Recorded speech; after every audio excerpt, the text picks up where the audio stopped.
Okay, so what I'm doing now is I put all my parts in a hydrogen peroxide bath, and then I was told to make sure to wash them really good or else they would be brittle. So I figured I would kill two birds with one stone, and I got my hot plate here out on the porch of my shop, and I'm fixing to dye some of these parts black. So I thought, well, all the ones I want to just leave regularly white, while I got the water hot, I will bathe them, because these were in the hydrogen peroxide bath, and then I can go and add the dye afterwards, and then dye the ones that I want black. So that will actually work out really good. So I got me a nice little pot here that I use, that I got for my shop. I don't dare use my wife's stuff. That would not be cool. But of course, use all metal stuff when you're dyeing. That's a old Coleman camp spoon that I got at a secondhand store for like $1. And then actually bought all this stuff at a secondhand store. A little single burner electric eye, aluminum pot with a matching lid. So I got that. And then this little colander, which fit perfectly in there, so that I don't have to worry about fishing lining or getting anything out of there. I just can dump them in. It goes right on in there like that. Perfect. Works really good. Then I got a huge stainless steel bowl over here, filled up with ice water. So these are ice cubes floating in it. Because another trick I learned by watching and just understanding physics, when I dump all that dyed stuff into that boiling water, those pores are going to open up to accept all the dye.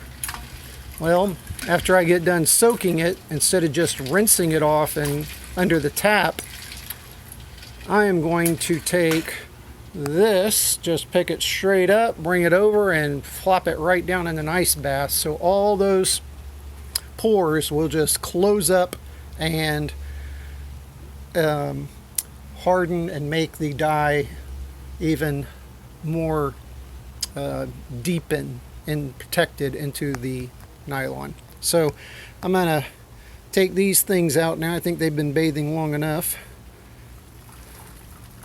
Plus this gives me just a little bit of practice, so that when I get ready to do the dyed parts, I'll know what's going to happen.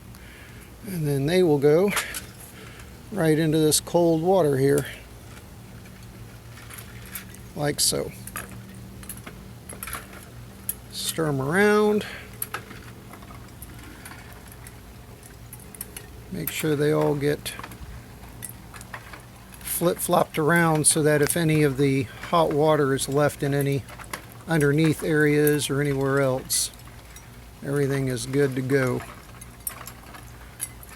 Now, I don't put these in boiling water, and when I dye it, I'm not going to have it boiling either. I'm going to put the dye in and bring the dye up to a boil, but then I'm going to turn down the heat and then let these go into it. So those are pretty much washed and good to go, and I'll be back in a few minutes and get ready to do the dyeing process. So here are the last parts.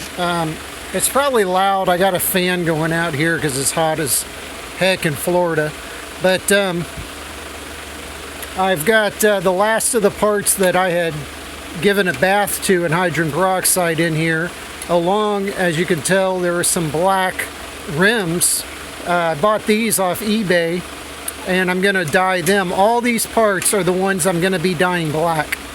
So I'm not going to be dyeing 100% of my parts black, because the ones I just washed earlier are going to remain white. But these I want to dye black. So I'm washing them because I had soaked them in hydrogen peroxide for 3 days.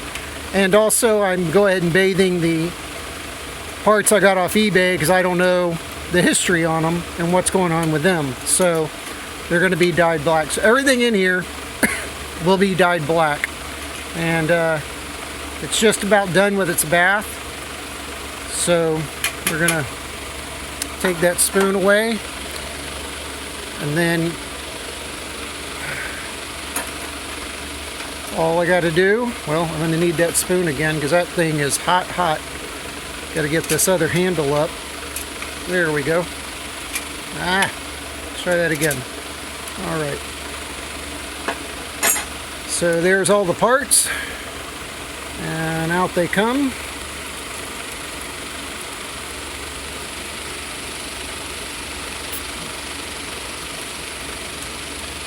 Some of them retain a lot of water, so especially those battery trays. And then into the bath, and down they go. And some of them are going to float, but that's okay. That's what we got a spoon for. Just knock them back down in there.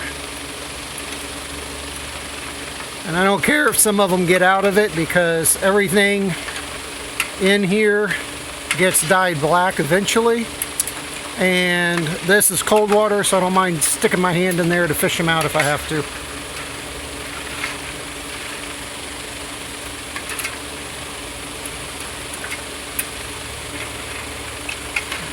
So that's that. So now I'm going to let them chill out, no pun intended. And I'm going to throw this water away because it's, you probably can't see it in the video, but there's like a film on top of it, more than likely, where the remnants of the hydrogen peroxide bath has come out. So there's like a sheen on top of the water. I'm going to empty that, clean it out with some good water, then put good water and dye in it and bring it to a boil, and I'll come back with another video on dyeing my parts.